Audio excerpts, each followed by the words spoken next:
I want to thank you for being here and just give people a little bit. I want to give people a sense of behind the curtain, of successful people like you who are doing such meaningful work, and sharing with them a little bit about, what is your why? What is the why that gets you going? I mean, I know my husband passed away when my children were very small. And, one of my whys is, about teaching my children and myself, taking difficulties and turning them around into strengths and making you more connected and more compassionate to other people. And that's something that really drives me. Melissa, what's something that's a why for you that drives you?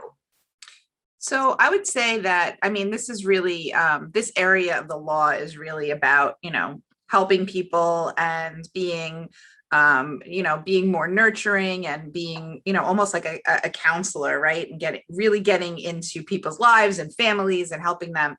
And for me, there's nothing better than when a family either walks out of the conference room or gets off a Zoom meeting and says, I am so relieved.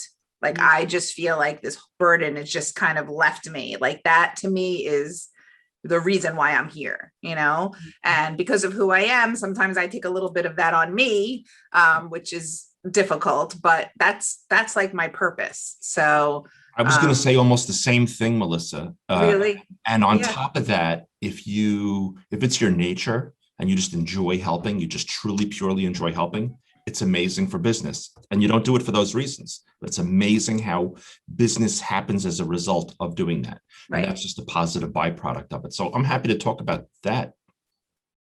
Well, you just did.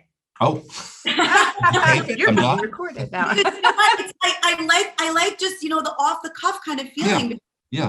So lucky to be able to have you. Well, let's go that way. Let's just have some fun. This is Melissa Negrin-Weiner of Cona Elder Law and Stu Almer of Gurwin Healthcare. And, to be able to speak to each of you, that helps so many people, and hear that really is your why is exciting. But I also want to know about your bobblehead. How did that start with your bobblehead collection? Because behind you is this incredible bobblehead collection, but you say it's nothing compared to what you have. Well, this is just a small handful, but no, it started, my son and I, we would go to the games with it. We had the bobblehead giveaways. Like, we had to get the bobblehead, like be at the park ridiculously early. We must get them.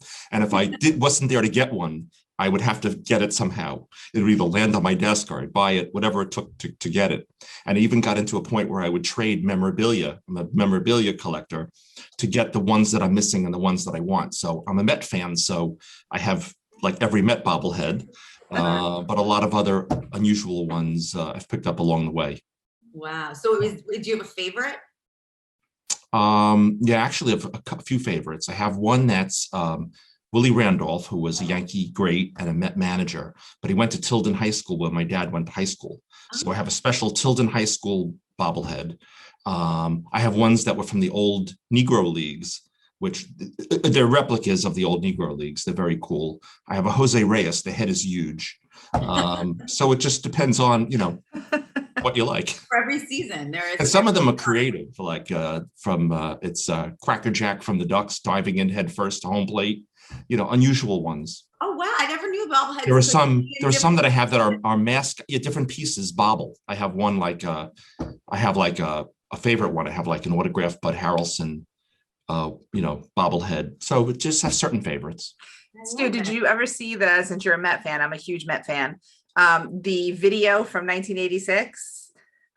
Where the reporter goes into the dugout and he bobbles the heads of the actual Mets. Did you ever see that?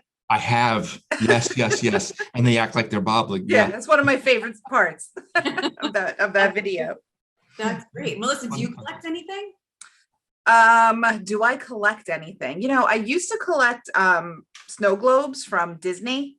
We're huge Disney fanatics, but then when we moved a lot of them into my daughter's rooms, and we packed up a lot of them, and I just don't do it anymore, unfortunately, but they're beautiful. Wow. I'll tell you a funny story. When I was early in my career, like I was like 25 years old, I remember director of purchasing I worked with closely, and ridiculous. He must have, for like 80 years, he must have collected these snow globes. He had them from like every town, every country, everywhere. People would bring them to him. He must have had 100 easily in his office. Wow. And one day I played a joke on him. He was away, came back from vacation. I took away all the snow globes. I hid them. Oh, Jesus. He comes and goes, what? What happened? Who would take this? Funny. That's so funny. Well, don't anyone who's watching this who knows Stu get any idea to take his bobblehead. No, you can't get any of that easily. Disclaimer, do not take his bobbleheads. I love glasses, like all different kinds of drinking glasses. Oh, that's cool. And so I have way too many, but I remember when I first realized that I was collecting glasses and how much I love them. I was living in Southern California, and I said to myself, is this the best place to be living, collecting glasses, when there could be an earthquake at any moment?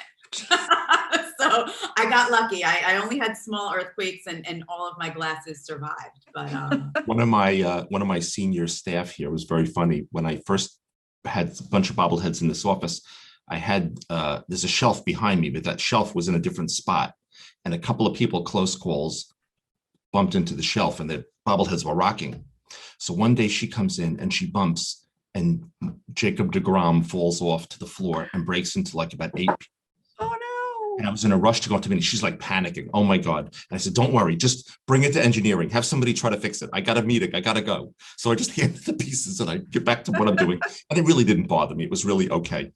The chief of engineering is a huge Met fan. And it was a labor of love. And he's very handy. And you'd never know. He's on the shelf. You'd never know that he ever broke.